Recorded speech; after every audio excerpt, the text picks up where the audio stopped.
Okay, it's September 2nd, 2013. This is part 2 of our series of today's date.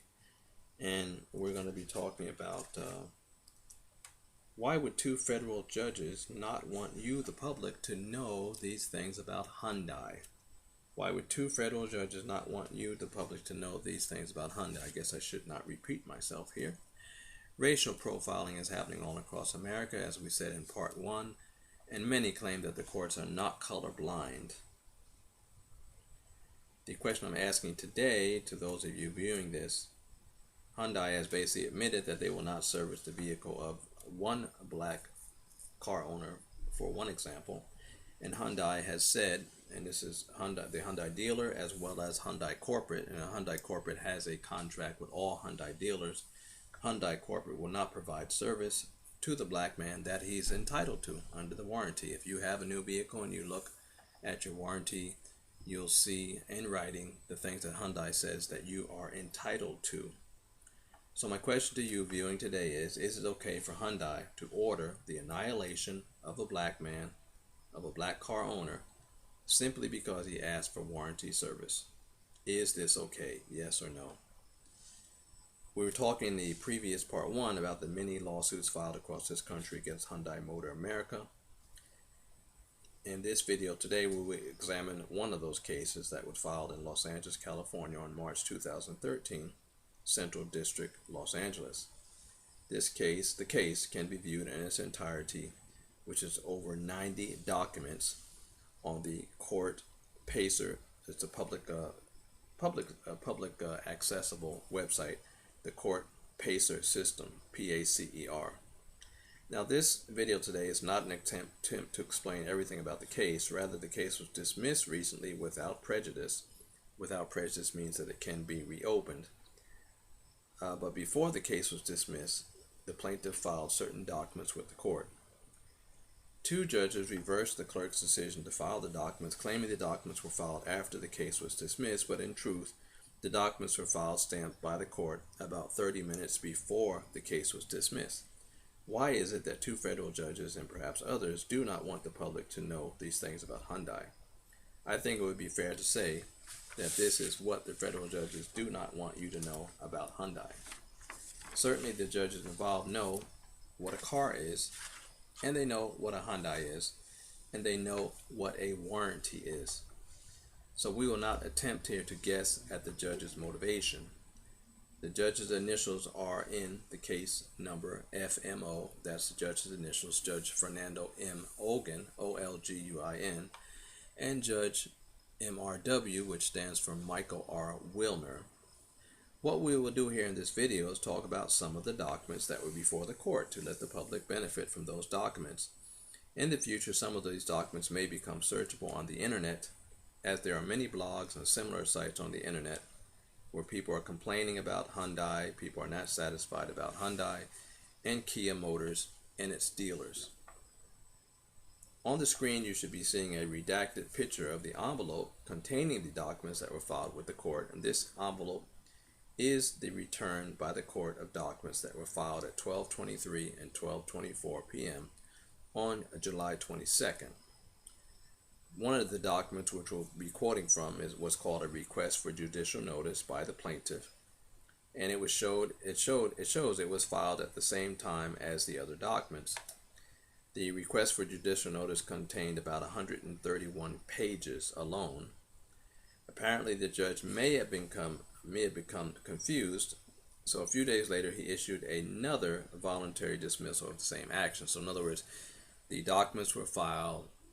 Then about a half hour later, after the filing, the plaintiff voluntarily dismissed the action without prejudice.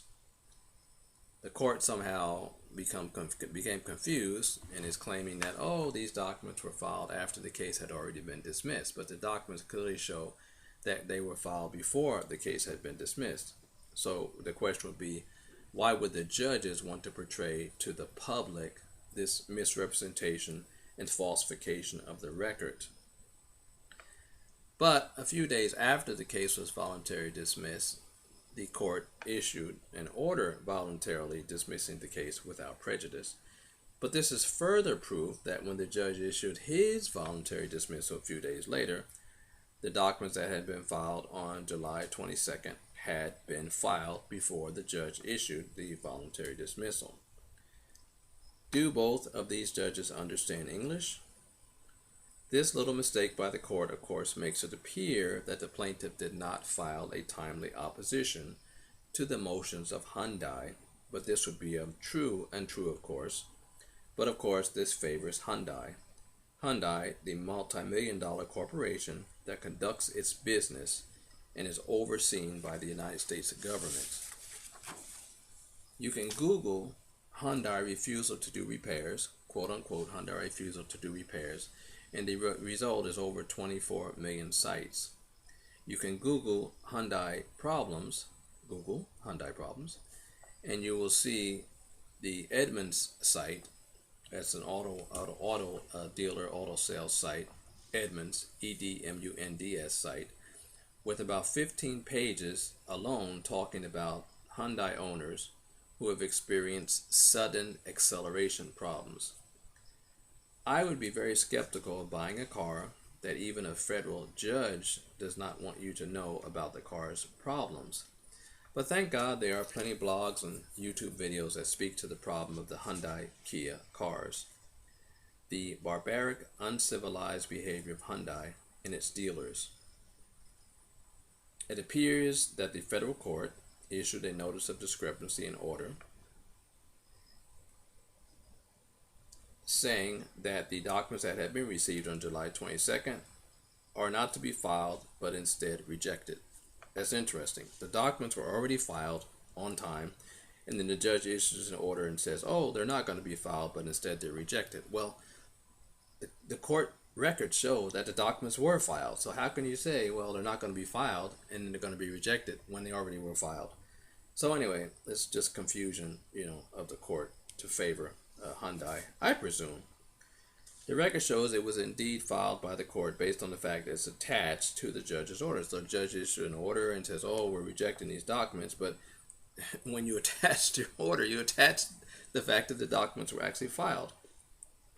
Problem is the second problem is that the judge attached 9 pages of the request for judicial notice, but left off the other 122 pages.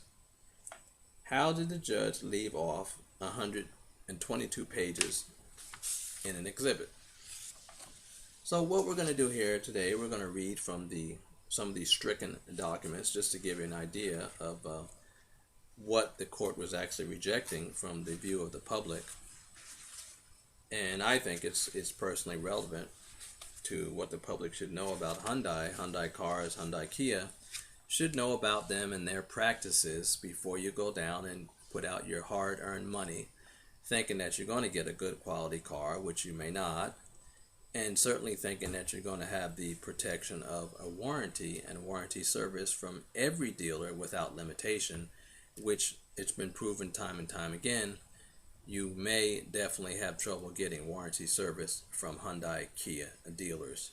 And that just may be a reason that says, you should not buy a Hyundai or even consider buying a Hyundai or a Kia, because warranty service is something that's very important these days and can be very costly. So we now read from some of the rejected documents. Page 20 of the request for judicial notice. Every time I say page, I'm referring to the same document. Better Business Bureau auto line complaint of February 6, 2013 about the Hyundai Accent SE 2013. Vehicle issues, engine performance, fuel system, emission system, miles per gallon defect, steering wheel vibration, carbon in tailpipe, servicing dealer refuses to inspect the vehicle, Hyundai Motor America refuses to inspect the vehicle, the Better Business Bureau auto line refuses to process the complaint. This was in the documents that the judge rejected from the public eye or public viewing. And we're going to stop here. And our question is today, why would 2 federal judges not want you, the public, to know this about Hyundai? And should a black man who owns a vehicle, a Hyundai vehicle, be annihilated simply because they bought their car in for auto inspection. So this is our part 2, and we're going to be heading now to part 3. Thank you very much for listening.